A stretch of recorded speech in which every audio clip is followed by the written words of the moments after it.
True winter horror stories for a cold December night. The howling wind outside rattled the thin panes of glass, sending an icy draft crawling across the floor of the cabin.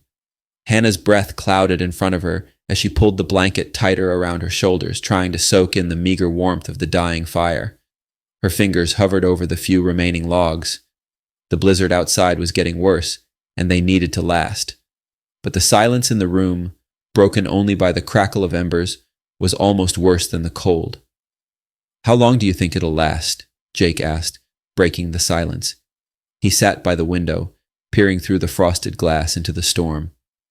"I don't know," Hannah replied, glancing at the old-fashioned grandfather clock that stood in the corner. The hands ticked ever so slowly towards midnight, but time felt frozen, like the world outside.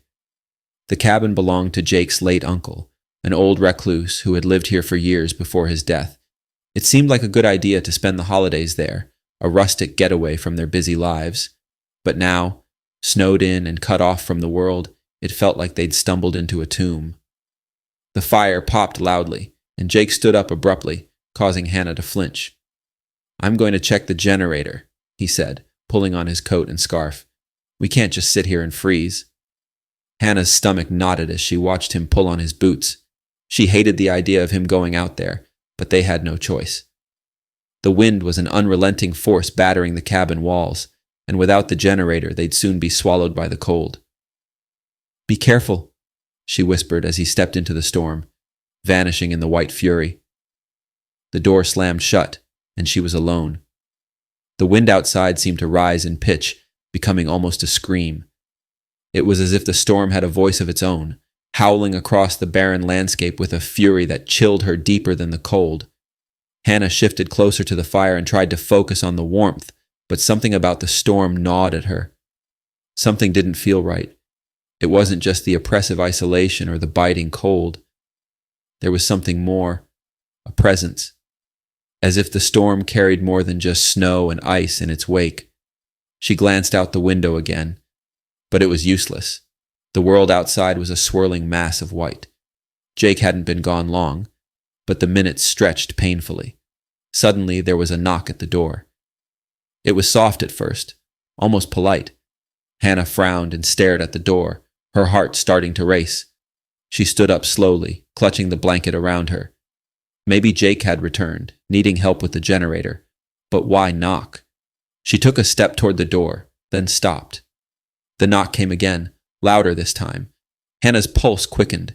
She swallowed hard and moved closer. Her fingers hovered over the doorknob, but something in her gut screamed not to open it. She hesitated. "Jake!" she called out. No answer. She leaned closer to the door, pressing her ear against the wood. The knocking had stopped, and all she could hear was the wind. Had she imagined it? The storm played tricks on the mind in its relentless fury. Then came the sound. Soft, almost inaudible, a whisper carried by the wind. "Hannah!" Her blood ran cold. She recoiled from the door, backing away. That voice, it was Jake's, but not quite. There was something wrong with it, like a thread of ice woven into the familiar tone. And worse, it sounded like it was coming from inside the cabin. "Hannah, let me in."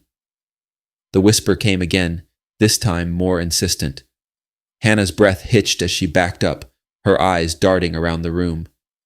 The fire flickered violently, and shadows danced on the walls. Her heart hammered against her ribs, and panic began to bloom in her chest. It was coming from the other side of the room now, opposite the door. She turned slowly, her eyes wide. There, in the corner by the window, stood a figure draped in shadows. It looked like Jake, his height, his build, but there was something wrong with his face. His skin was too pale, his eyes too hollow. "Jake?" she stammered, her voice trembling. The figure tilted its head, a mockery of human movement. The thing that wore her husband's face smiled, a grotesque grin that stretched too far, too unnaturally. Its eyes glinted with something malevolent, something ancient. "Let me in, Hannah. It's so cold out there." She stumbled backward, clutching the blanket to her chest as if it could shield her from the thing in the room. Her mind screamed at her to move, to run, but her body felt paralyzed, locked in place by the icy grip of fear. The figure took a step closer, its movements unnatural and jerky, like a puppet on strings. The air around it seemed to shimmer with cold, frost forming on the window behind it, spreading like a sickness across the glass. "You can't leave me out here," it hissed, its voice no longer Jake's, but something far more sinister. "I need you to let me in." Hannah stumbled toward the fireplace, grabbing the poker with trembling hands. The metal was cold and heavy, but it gave her a sliver of control, a small piece of safety in a nightmare that was quickly spiraling out of control. "Stay away from me," she whispered, her voice barely audible over the wind. The thing grinned wider, its teeth sharp and gleaming in the dim light. It took another step, the frost on the window creeping further, reaching for her. The temperature in the room plummeted, and her breath came out in ragged gasps, visible in the frigid air. Outside, the storm screamed. "Let me in," it rasped, its voice growing louder, more insistent. "You can't keep me out forever." Hannah's grip tightened on the poker, her knuckles white. The thing took another step, now just feet from her, its eyes glinting with malice. It reached out a hand, Jake's hand, but twisted wrong. And then suddenly there was a loud bang from the door. Hannah jerked her head toward the sound. The door burst open and a figure stumbled through, covered in snow, shivering violently. It was Jake, her real Jake, soaked and half frozen, but very much alive. The thing in the corner hissed, recoiling from the light that spilled in from the open door. For a moment, it flickered, its form distorting, and then it was gone, vanished into the shadows, as if it had never been there. Jake collapsed onto the floor, panting, his face pale from the cold.